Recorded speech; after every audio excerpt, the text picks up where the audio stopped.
Embed share President Trump is taking the next step in his effort to crack down on possible voter fraud in the 2016 election.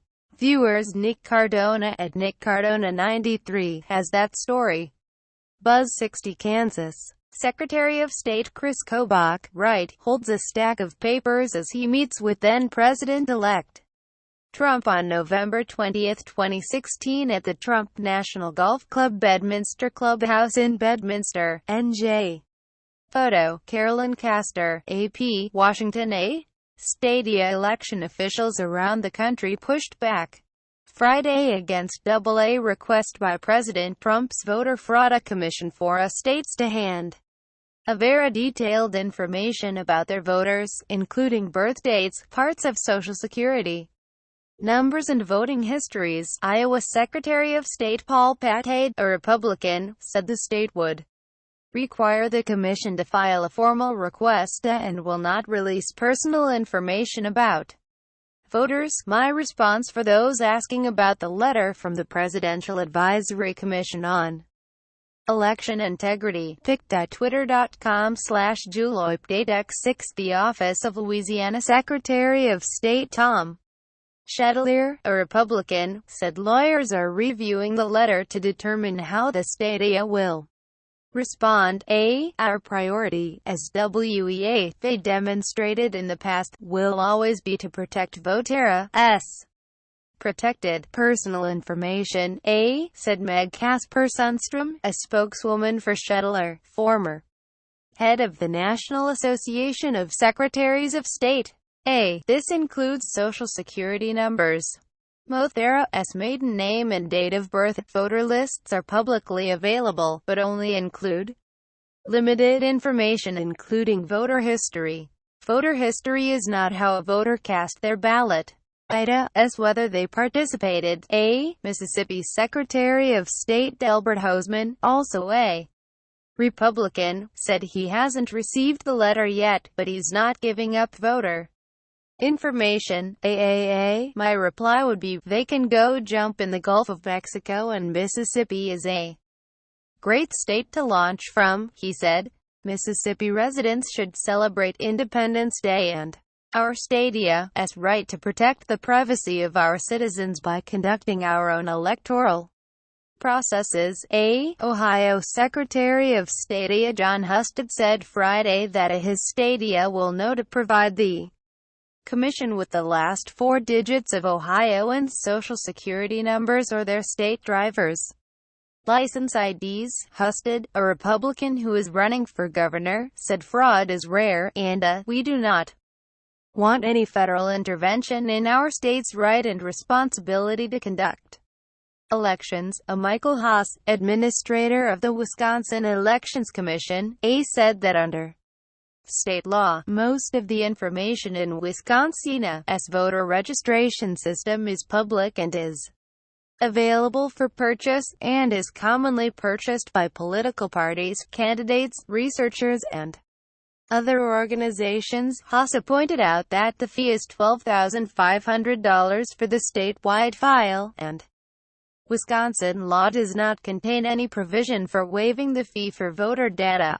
Connecticut Secretary of Denise Merrill, a Democrat, said Thursday that in the spirit of transparency, the state will only provide publicly available information about voters, but not any information that is protected. In the same spirit of transparency, we will request that the Commission share any memos, meeting minutes or additional information as state officials have not been told precisely what the Commission is looking for, she said in a statement. White House Deputy Press Secretary Sarah Huckabee Sanders called the move by state officials to block the data release a political stunt. This is a commission that is looking for publicly available data, she said. She said no one on the bipartisan commission had raised any objections to requesting the data. Trump set up the commission and made a study his allegations of widespread voter fraud in last year's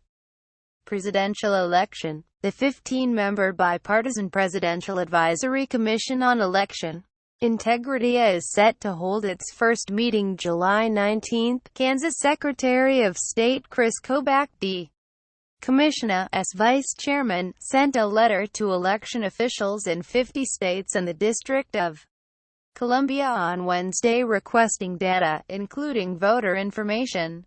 Kobach has a long history of promoting allegations of voter fraud and pushing for tighter restrictions on voting. Kobach asked state officials for publicly available voter roll data, including names, addresses, dates of birth, political party, the last four digits of voters, social security numbers, voter historia and other information. He also asked officials for their recommendations to improve the integrity of federal elections and prevent voter intimidation and disenfranchisement. Kobach also requested information officials had on voter fraud or registration fraud in their states and convictions of election-related crimes since the 2000 federal election. He asked for the information by July 14. Kobach told the Kansas City Star on Friday that he won't even provide the commission with the social security numbers of voters in his state, but HEA will share other information. In Kansas, the social security number is not publicly available. Every state receives the same letter, but WEEA not asking for it if IDA's not publicly available. Kobach told the Star. Vice President Pence, the chairman of the commission, hosted a call Wednesday with members. The integrity of the vote is a foundation of our democracy, said Pence, according to a White House statement. This bipartisan commission will review ways to strengthen that integrity in order to protect and preserve the principle of one person, one vote. Read more. Trump orders voter fraud commission as FBI firing fallout lingers while helps lead Democratic Election Commission state and federal election officials call Trump fraud claim unfounded. Rep.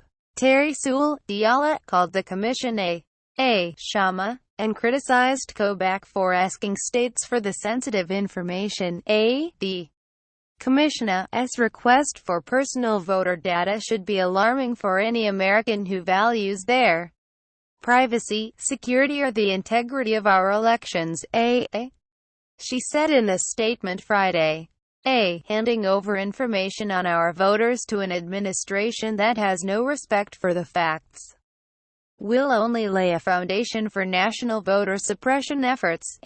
Trump, who lost the popular vote to Hillary Clinton by nearly 2.9 million votes, has claimed that last year's election included up to 3 million to 5 million fraudulent voters. Voting rights groups say there is no evidence to support that claim. Sewell is vice chairwoman of a group set up in May by the Democratic National Committee to counter and discredit the work of Trump's Commission, Civil Rights and Voting rights advocates also blasted the letter sent to states. This attempt to pull together data on a vast scale is an invitation for mischief. Kristen Clark, president and executive director of the Lawyers Committee for Civil Rights Under Law, said Friday. It's unclear what the commission intends to do with this massive amount of data. Myrna P.A. Copyright Res. Deputy Director of the Brennan Center's Democracy Program, said states have to be careful about what they share.